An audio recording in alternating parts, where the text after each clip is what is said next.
আমার মামু এখন শুয়ে রয়েছে, ঠিক আছে। মামুর খালি এখন গদিটা দেখো। মামু যে শুয়ে শুয়ে মোবাইল দেখছে।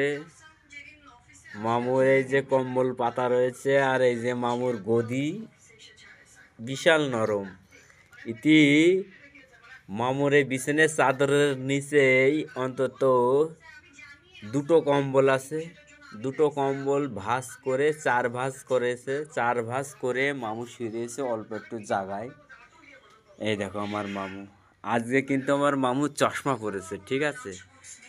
চশমা পরে মোবাইল দেখছে মামু। সেই পোষপাস আজকে মামু কাজে যায়নি। কি দেখছো মামু? ও আমি সরি, তুমি দেখো তো, অসুবিধা নেই, কোনো ব্যাপার না। আমি যে তোমার এই দিকটা আমি কিছু ট্যাগ দেখতে পাচ্ছি না, অসুবিধা না, কোনো ব্যাপার নাই, ঠিক আছে। তোমার কিন্তু সেই